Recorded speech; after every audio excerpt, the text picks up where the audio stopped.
오늘 우리가 보는 본문을 보면은 요시야 왕의 개혁에 관한 이야기가 등장을 하게 되는데요.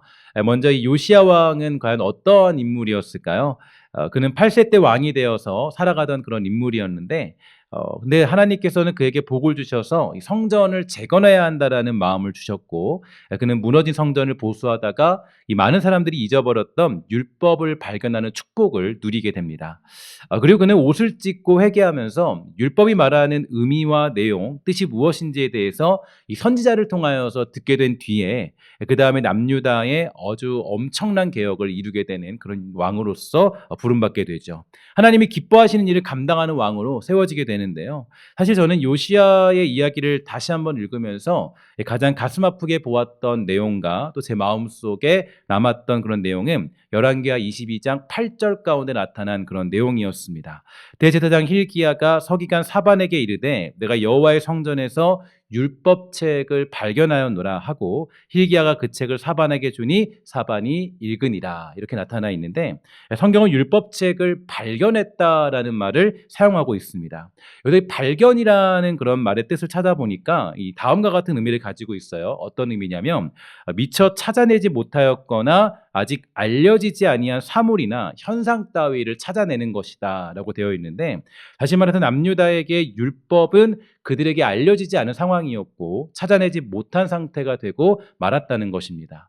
이스라엘이 과연 어떤 나라였습니까? 그들이 출애굽하면서 이 가나안 땅으로 들어갈 때 이 근간으로 세워진 나라의 법칙과 삶의 그런 기준들이 바로 하나님의 율법 아니겠습니까? 그런데 그 율법이 사라진 시대, 그 시대가 바로 요시야 왕이 등장하던 시기였다라는 것은 굉장히 큰 비극이었고 굉장히 아쉬운 그런 상황이라는 것을 알 수가 있다라는 거죠.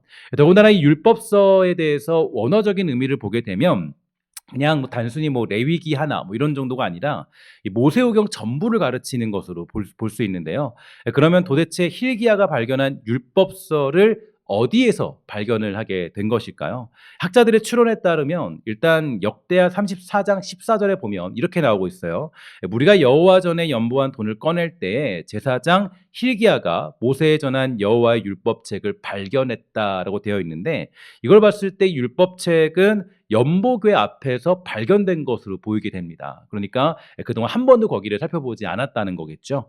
그러니까 아마도 율법책은 신명기에 나타나는 것처럼 이 언약궤 옆에 두었던 성전 비치용 율법서로서 제사장들이 사용하던 책으로 보이는데, 이러한 율법서를 이제야 발견하게 된 것은 아마도 요시야 왕 앞서 통치했던 므낫세와 이 아몬의 극심한 우상숭배 정책으로 인해서 이 율법책이 훼손될 우려가 있자 어느 누군가가 이 율법책을 보존하기 위해서 그것을 연복의 옆에 숨겨두게 되었고, 요시야 시대에 와서 성전 수리를 하게 되면서 사용된 연복의 돈을 꺼낼 때 가까이 있던 율법책이 발견된 것으로 추정해 볼 수 있게 되죠. 요시야 왕 앞에 있던 므낫세와 아몬은요, 정말 남유다를 망하게 만든 최악의 왕이라고 할 수 있습니다. 그들은 인신제사도 드릴 정도로 타락이 극에 달하였고 여호와를 섬기는 신앙을 잊어버리게 만드는 원인을 제공한 인물이 바로 이 두 사람이었는데요.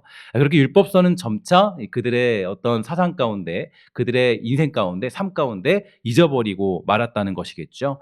히스기야 시대에 얼마나 강력한 종교개혁을 이루었습니까? 여러분들이 지난주에 묵상했듯이 히스기야 시대 가운데는 하나님을 향한 신앙을 강하게 회복했지만 그 신앙을 잊어버리는 것은 100년이 채 안 되는 그런 시점이었다라는 거죠. 그러니까 사실은 100년이라고 보기도 어렵고 한 80년 정도인데, 그중에서 아마 율법책을 잊어버리게 된 것은 아마 30년 정도로 시간 정도로 볼 수 있지 않을까, 2, 30년 정도로 볼 수 있지 않을까 생각을 해볼 수 있습니다. 그러니까 사람들의 생각 속에 율법서를 잊어버리고 말씀이 희귀해져 버린 것은 몇 년이 채 걸리지 않았다라고 볼 수가 있게 되는데요. 이런 면에서 우리는 정말로 조심하고 경계할 필요가 있다라는 거겠죠. 내가 지금 예수 잘 믿는 거, 그것이 바로 다음 세대에게로 이어지는 것도 아니고 여러분들과 제가 약 10년 뒤에 어떻게 예수를 믿고 있는지도 우리가 장담할 수 없는 그런 부분들이 여기에 담겨져 있습니다. 사실은 그 히스기야의 교만, 히스기야 나중에 나타나는 그 교만이 결국에 므낫세라는 최악의 왕을 만들어냈고요. 그 일이 결국 아몬 왕까지 이어졌는데요. 그렇게 하나님을 온전히 섬기면서 최고의 왕이라고 칭송받던 히스기야의 모든 업적은 사라져버리고 율법서는 구석에 처박혀서 겨우겨우 발견되는 그런 상황을 맞이하게 되었다라는 거죠. 한편으로 이 율법서를 발견하게 된 정황을 살펴보면요. 이런 마음도 들었어요.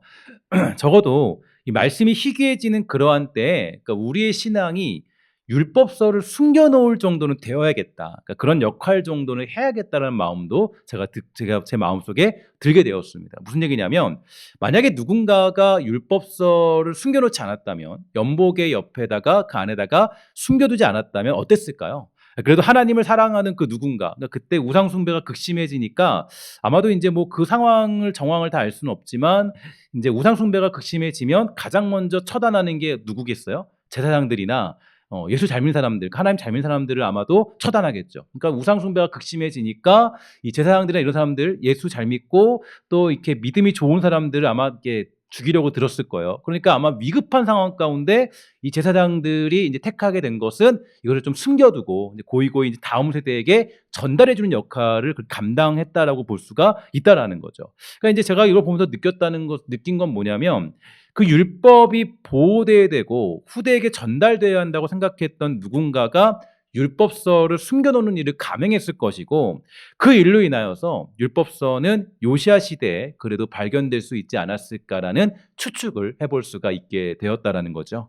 저와 여러분의 사명이 바로 저는 여기에 있다라고 생각을 합니다. 무슨 얘기냐면 우리가 그 예수 믿고 또 구원받아 천국 가는 그 길, 신앙생활 잘 지키는 이 길이 다음 세대에게 그대로 전달된다라는 보장은 없어요. 이거는 이제 우리가 뭐 아무리 노력을 해도 안 될 때도 있고 또 하나님의 순간들이 있기 때문에 우리가 예수를 잘 믿는 것도 중요하겠지만 물론 우리는 노력을 해야 되겠죠. 다음 세대에게 복음을 전하고 그렇게 내 자녀가 예수 잘 믿고 구원받는 것 당연히 노력을 해야 되는 거겠죠. 그러나 그것도 중요하겠지만 더 중요한 건 뭐냐면 내가 스스로 내가 이 율법서를 보호하는 자리, 그 율법서를 전달하는 자리, 그 율법서를 내가 정말로 어떤 다음 세대에게 그렇게 드러내는 그런 자리까지 가는 것, 그게 우리가 걸어가야 될 길이 되더라는 거죠.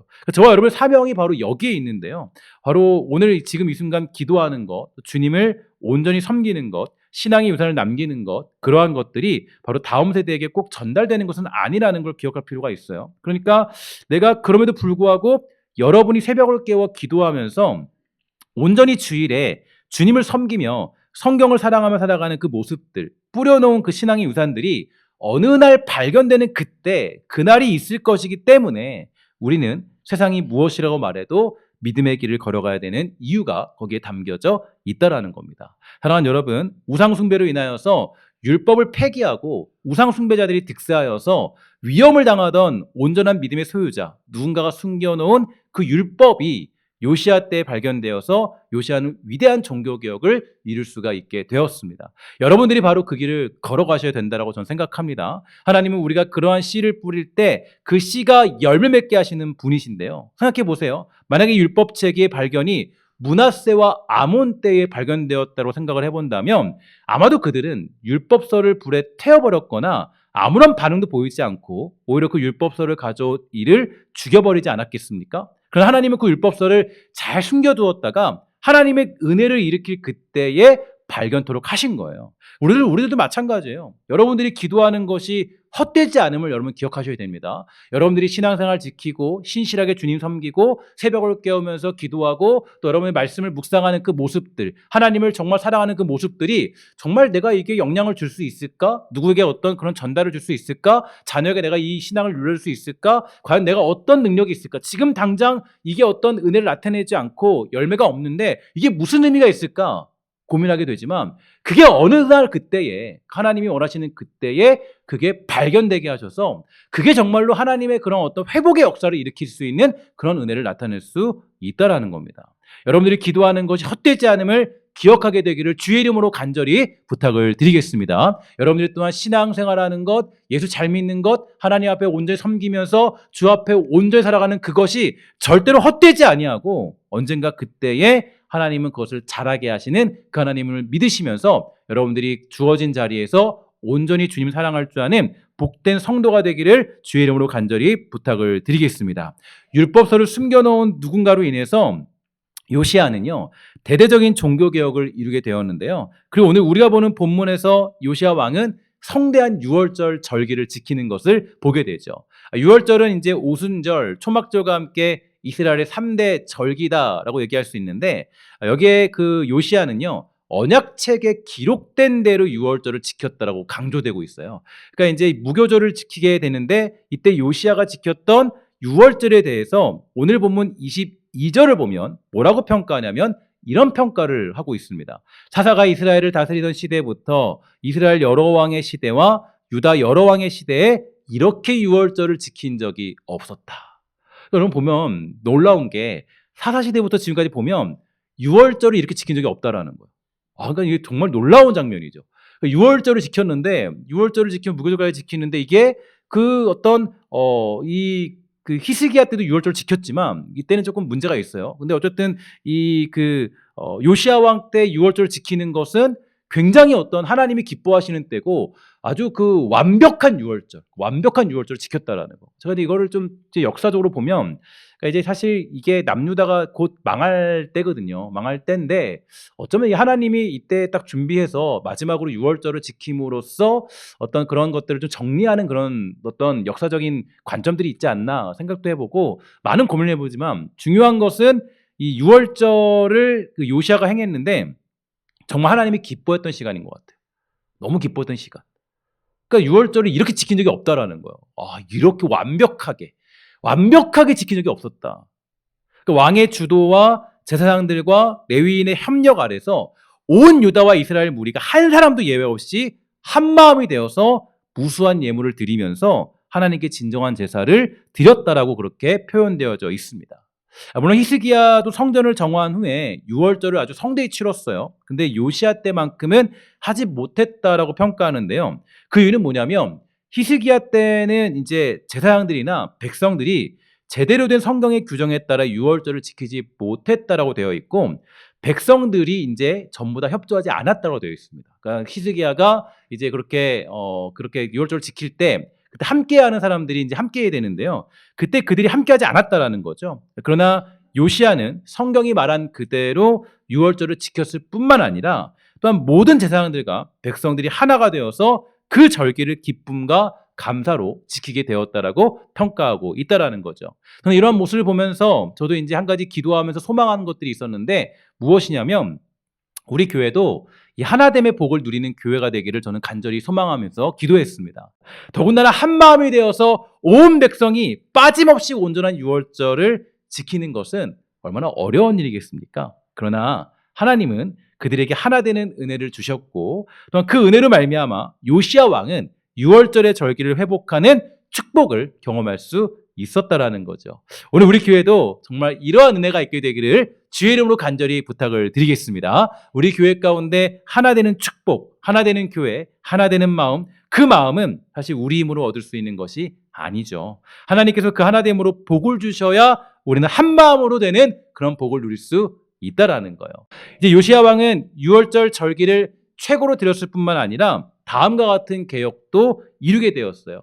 24절을 보니까 이렇게 되어 있습니다. 함께 다 같이 읽도록 하겠습니다. 시작. 요시야가 또 유다 땅과 예루살렘에 보이는 신접한 자와 점쟁이와 드라빈과 우상과 모든 가증한 것을 다 제거하였으니 이는 대제사장 힐기야가 여호와의 성전에서 발견한 책에 기록된 율법의 말씀을 이루려 함이라. 아멘.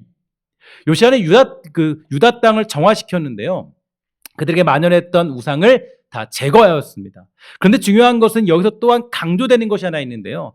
여호와의 성전에서 발견한 책에 기록된 율법이라는 말이 강조되고 있어요. 그 율법책을 따라서 남유다를 정화시켰고 모든 우상 숭배를 제거하였습니다. 누군가의 믿음, 누군가의 그 믿음의 유산, 신앙을 지키고자 하는 그 마음이 요시야 왕으로 하여금 이 엄청난 일을 행할 수가 있던 것입니다.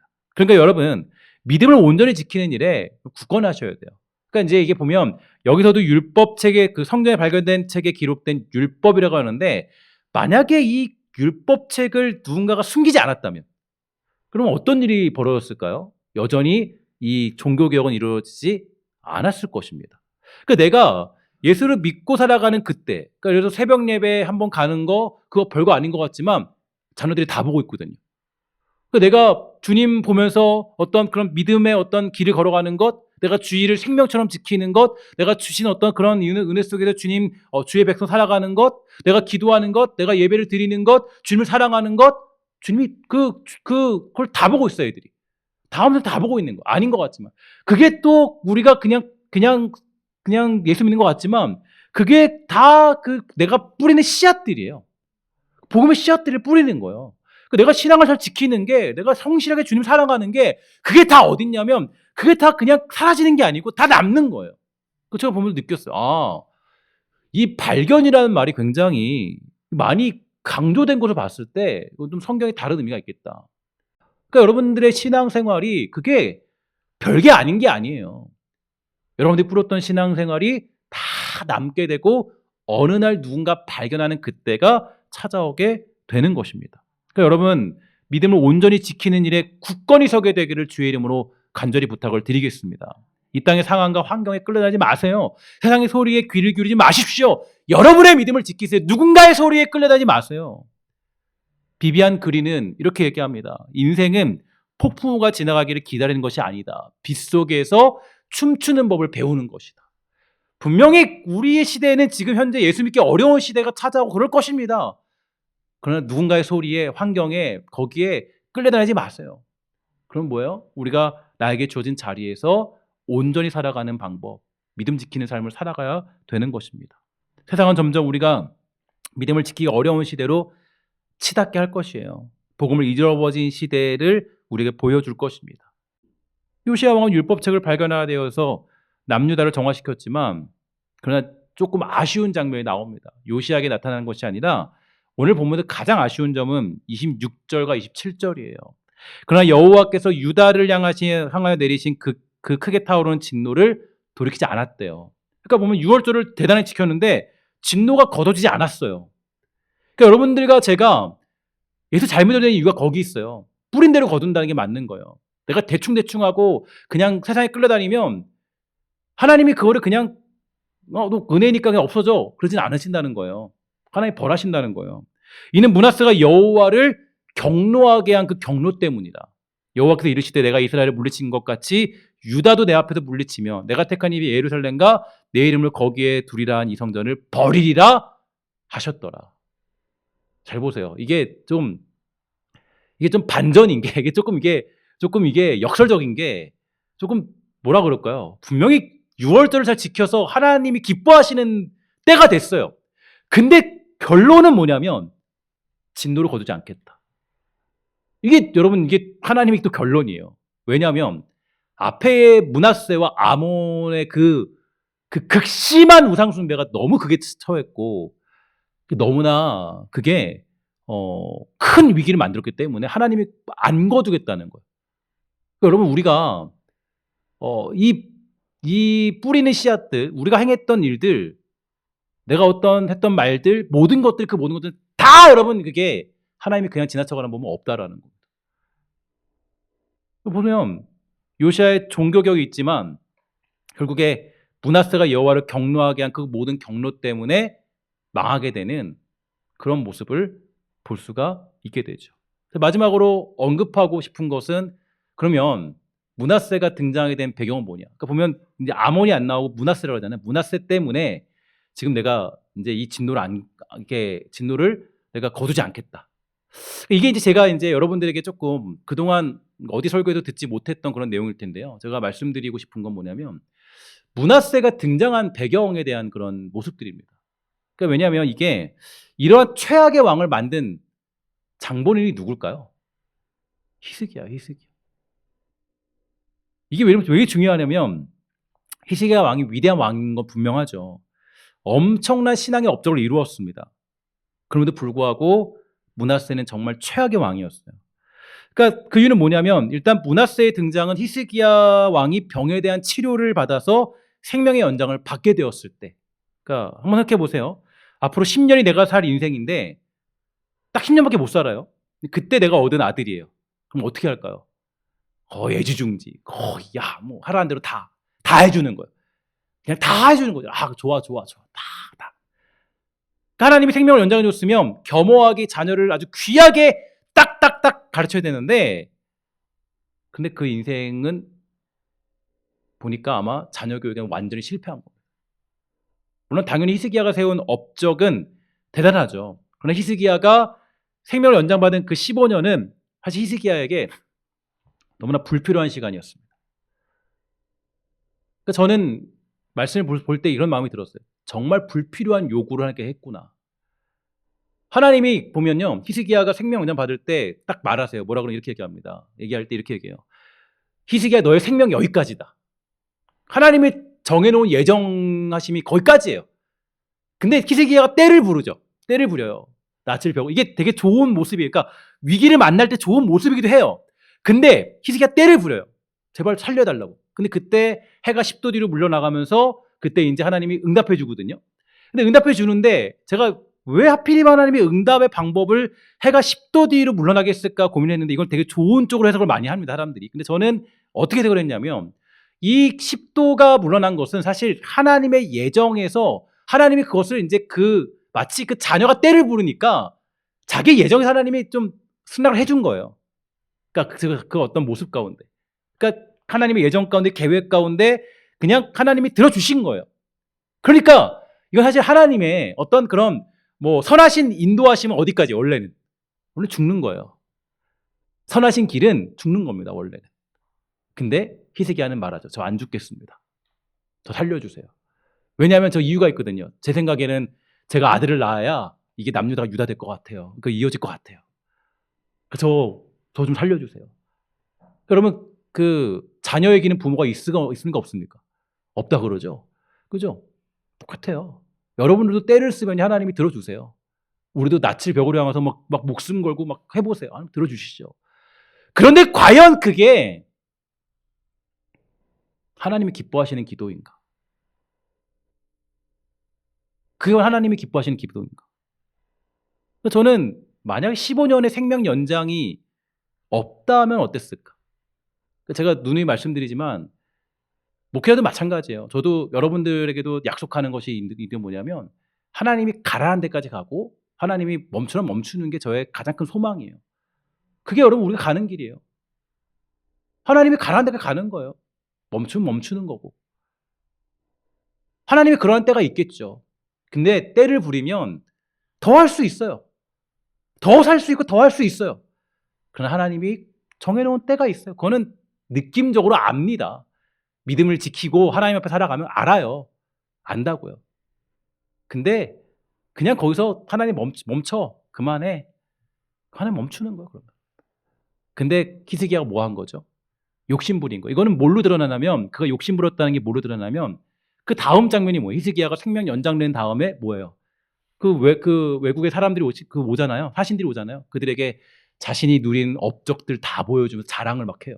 그리고 제가 말씀드렸죠. 그 다음에 그걸 보고 나서 바벨론의 침략이 이제 그게 마치 그게 그들이 이제 전달된 거죠. 야, 저 남유다는 거기는 야, 돈 많고 대단해. 우리 거기로 침략해. 바벨론 침략이 막 시작되면 나중에 좀 지나서 히스기야 이후에 지나서. 그러니까 히스기야가 교만해진 겁니다. 교만해진 거예요. 그러니까 사실 그 기도가 물론 생명 연장해달라 때는 그때는 뭐 그런 마음을 안 품었겠죠. 안 품었겠죠. 근데 사실은 그 마음이 제가 봤을 때는 성경적으로 좀 통전적으로 보면 그 기도가 옳은 것이라고 보기는 어렵습니다. 하나님의 생각과 다른 히스기야의 욕심이 므낫세라는 최악의 왕을 만들었다는 것에 대해서 우리는 다시 한번 나의 신앙과 기도를 점검해 볼 필요가 있다라는 거예요. 사랑하는 여러분, 오늘의 말씀을 정리합니다. 첫째로 신앙의 유산을 물려주는 자리에 있기를 바랍니다. 두 번째로 우리 교회 하나됨을 위해 기도합시다. 마지막 세 번째로 우리의 기도를 점검하고 확인함으로 하나님의 뜻을 따르는 삶을 살아가는 성숙된 그리스도인 우리 모두 주의 백성들 다 되시기를 주의 이름으로 간절히 부탁을 드리겠습니다.